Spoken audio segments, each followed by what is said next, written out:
Bonsoir à tous. Ce n'est pas tous les jours que l'entretien du jour reçoit un poète.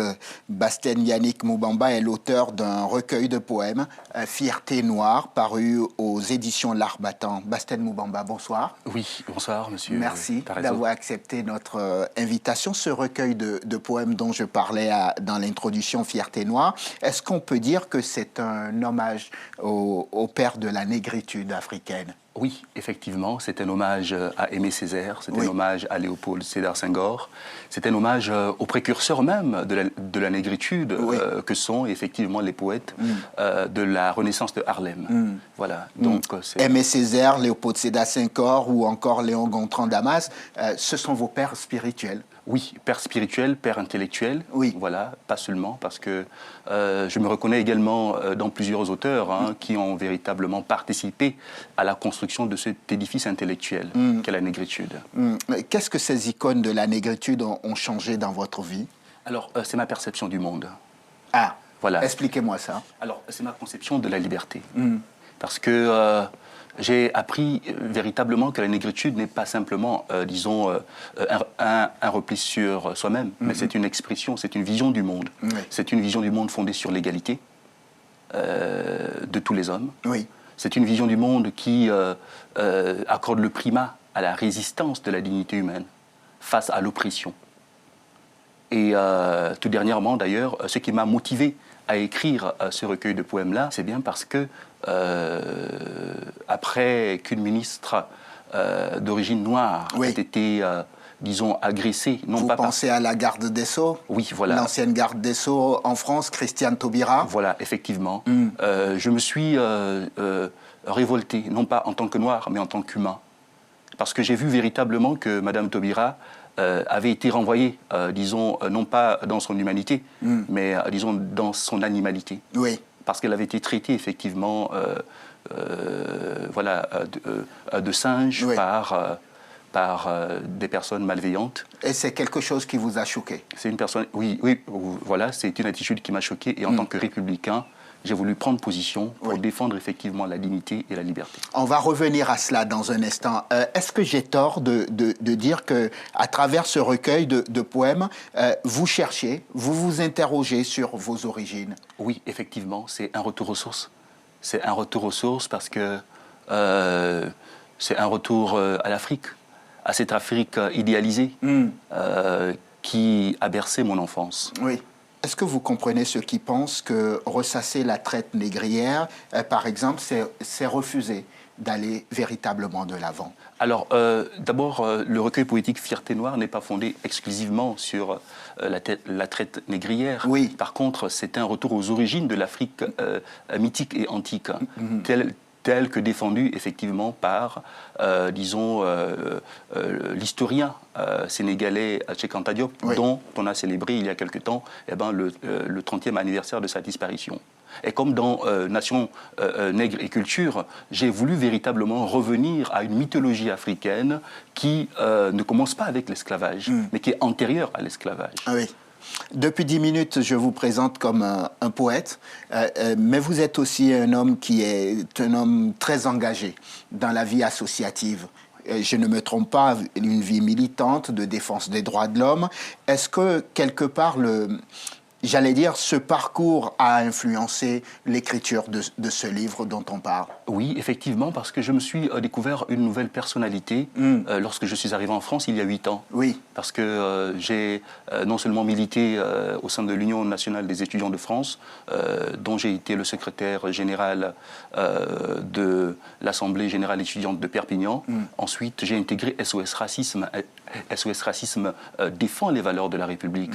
Et c'est à partir de là que je me suis conceptuellement inventé en fait une idéologie, c'est celle tout simplement de l'antiracisme, fondée non pas sur, disons, le rejet de l'autre, le rejet de la blancheur, un peu comme on a vu des formes d'antiracisme, disons, clivantes, mais c'est un antiracisme républicain qui est fondée plutôt sur l'égalité entre les hommes. L'égalité. Vous êtes donc un défenseur des droits de l'homme. Et quand vous voyez donc tout ce qui se passe aujourd'hui, les débats qu'il y a, vous avez évoqué tout à l'heure le cas de l'ancienne garde des Sceaux en France, Christiane Taubira, le débat sur les migrants, ce racisme ordinaire que nous vivons tous aujourd'hui en Europe, dans le monde occidental, parfois même en Afrique envers les Blancs, c'est quelque chose qui doit vous choquer, n'est-ce pas? Oui, effectivement, c'est la raison pour laquelle, étant coordinateur du groupe Afrique de SOS Racisme, je me suis insurgé effectivement face à ce qui se développait dans l'actualité au Gabon sur tout simplement, disons, cette montée du nationalisme réactionnaire qui n'est pas propre véritablement aux valeurs cardinales de la nation gabonaise. On a émis un communiqué pour effectivement rappeler aux autorités gabonaises que, disons, la fraternité ne se construit pas sur le rejet de l'autre, mais sur l'acceptation des différences. Lettre à un ami juif, me voici musulman. On sent chez vous et dans vos écrits qu'est-ce que je vais dire, une farouche envie de vivre ensemble, de lutter, vous le disiez tout à l'heure, contre le racisme, l'exclusion. Oui. En fait, effectivement, c'est tout simplement parce que on a bien, et on voit actuellement dans l'actualité française qu'il y a une résurgence de l'antisémitisme et de l'islamophobie, et même du racisme anti-noir, et même anti-blanc également, parce que voilà, c'est une forme de racisme également qu'on peut observer. Et donc pour, disons, pour en fait défendre l'égalité, eh ben, j'ai voulu faire tout simplement la part belle, disons, à toutes les formes esthétiques de la nation française, en fait, tant immigrée que nationale. Basten Moubamba, quand vous n'écrivez pas des poèmes, vous publiez des essais. Vous en avez publié 2, Utopie et aliénation dans le Gabon postcolonial, aux éditions L'Harmattan, c'était déjà en 2013. Et puis, vous avez publié aussi Barack Obama et le mythe de l'éternel retour, cette fois-ci aux éditions Publibook, en 2011, c'est ça, hein? Ce que nous n'avons pas dit à nos téléspectateurs et que je vais leur révéler, c'est que vous êtes un doctorant en communication politique et Barack Obama vous fascine. Oui, en fait, Barack Obama, c'est la forme aboutie en fait, de la fraternité. Ah oui? Oui, parce que je me souviens de ce que le général de Gaulle disait, c'est que l'avenir est dans le métissage. Et Barack Obama, aujourd'hui, est la forme incarnée de ce que serait le monde de demain. Le monde, en fait, de ce 21e siècle, qui commence tambour battant par, disons, des affrontements géopolitiques et géostratégiques, mais par-delà, il y a une image.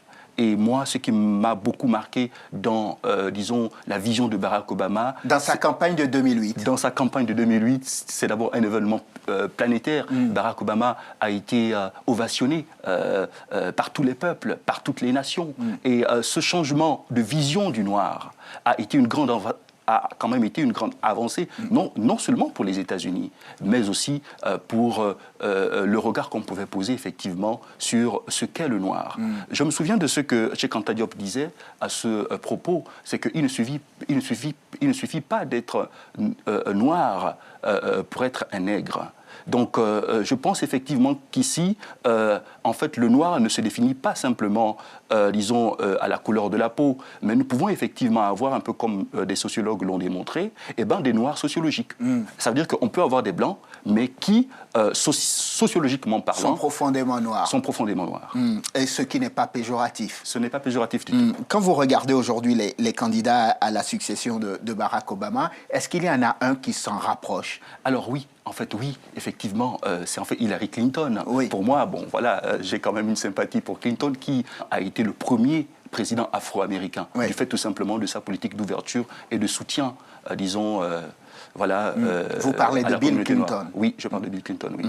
Est-ce que sa femme pourrait faire aussi bien que lui? On ne sait pas. Ben oui, parce que tout simplement, elle porte en elle, disons, l'âme de Saul Alinsky, en fait, qui a été, disons, ce grand organisateur de communauté. Et d'ailleurs, Barack Obama lui-même a été, avant d'être président, un organisateur de communauté.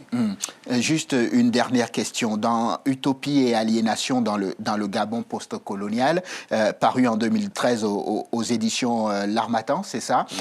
Vous tentez de démontrer que l'Afrique ne doit pas rendre entièrement responsable l'Occident de son retard Expliquez-moi ça. Alors oui, mais en fait, j'ai, bon gré mal gré, en fait, été amené à analyser en fait l'anthologie de la littérature gabonaise. Et à partir de là, j'ai pu véritablement découvrir la face cachée, disons, du retard du Gabon, du développement de notre pays, au travers de symboles, au travers des structures anthropologiques de l'imaginaire gabonais. Et vous dites que les raisons de ce retard sur le continent en général, c'est parce que nous avons des problèmes endogènes chez nous. On a des problèmes endogènes, tels que la corruption, tels que la dictature, tels que en fait, le clientélisme, tels que l'achat des consciences aussi. Oui, ce ne sont pas les Occidentaux qui viennent faire tout ça dans nos pays, dites-vous. Malheureusement. Non. On va conclure cette émission comme on l'a démarré. J'ai préparé quelque chose pour vous. Je sais que vous aimez lire. Je vais me taire et vous entendre déclamer ces quelques lignes qui font partie d'ailleurs de votre recueil de poèmes. Alors, le poème, c'est Lettre à ma mère. C'est l'un de mes plus beaux poèmes.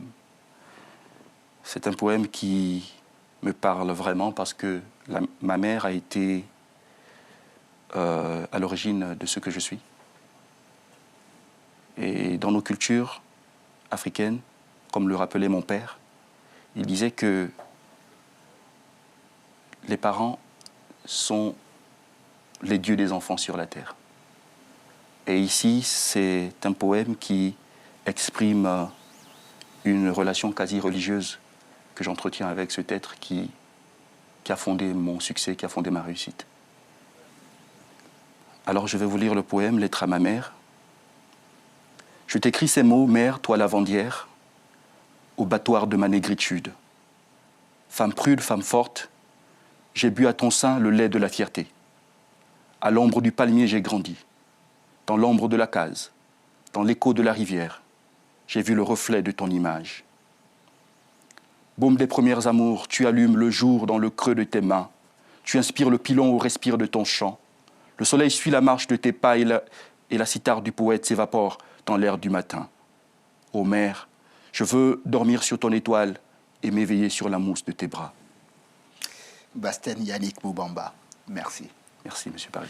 Auteur d'un recueil de poèmes Fierté Noire, paru aux éditions L'Harmattan, essayiste et doctorant en communication politique. Merci beaucoup d'être venu dans l'entretien du jour. C'est moi qui vous remercie, monsieur.